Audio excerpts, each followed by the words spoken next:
ഇന്നത്തെ റെസിപ്പി മസാലയൊന്നും വഴറ്റിയെടുക്കാതെ തന്നെ സിമ്പിളായിട്ട് തയ്യാറാക്കാൻ പറ്റിയ ഒരു ഇഫ്താർ സ്നാക്കിൻ്റെ റെസിപ്പിയാണ്. അതിനായി ആദ്യം തന്നെ ഒരു മിക്സിയുടെ ജാറിലേക്ക് ഒരു മുട്ട പൊട്ടിച്ചു വയ്ക്കുക. ഇതിലേക്ക് 2 വെളുത്തുള്ളി, 1/2 കപ്പ് ഓയിൽ, സൺഫ്ലവർ ഓയിലാണ് എടുത്തത്. ഇതിലേക്ക് 1 ടീസ്പൂൺ കുരുമുളക് പൊടി, ആവശ്യത്തിനുള്ള ഉപ്പ് എന്നിവ നല്ലപോലെ അരച്ചെടുത്ത് മയോണൈസ് തയ്യാറാക്കിയെടുക്കുക. ഇനി ഇതിലേക്ക് വലിയുള്ളി അരിഞ്ഞതും കുറച്ചധികം തന്നെ മല്ലിയിലയും 1 ക്യാപ്സിക്കം ചെറുതായി അരിഞ്ഞതും ആവശ്യത്തിനുള്ള ഉപ്പും ചേർത്ത് നല്ലതുപോലെ ഒന്ന് മിക്സ് ചെയ്തെടുക്കണം. നല്ലപോലെ മിക്സ് ചെയ്ത ശേഷം ഇതിലേക്ക് കുറച്ച് ബ്രെഡ് മുറിച്ച് ചേർത്ത് കൊടുക്കുക. ആവശ്യത്തിനനുസരിച്ച് ബ്രെഡ് ഇട്ട് കൊടുത്താൽ മതി. എന്നിട്ട് നല്ലപോലെ എല്ലാം കൂടി ഒന്ന് മിക്സ് ചെയ്തെടുക്കണം. കൈ വെച്ച് നല്ലപോലെ ഒന്ന് കുഴച്ചെടുക്കുക. ഇതുപോലെ കുഴച്ചെടുക്കുക. നമുക്ക് ഇത് ഉരുളകളാക്കി എടുക്കുന്ന രൂപത്തിൽ വേണം കുഴച്ചെടുക്കാൻ. എന്നിട്ട് ഓരോ ചെറിയ ബോൾസാക്കി മാറ്റി വെക്കാം.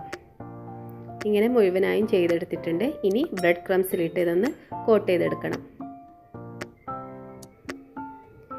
ഇനി ചൂടായ ഓയിലിലേക്ക് ഇത് ഓരോന്നായിട്ട് ഇട്ട് കൊടുത്ത് 2 ഭാഗവും നല്ല ബ്രൗൺ നിറമാവുന്നത് വരെ ഒന്ന് ഫ്രൈ ചെയ്തെടുക്കാം.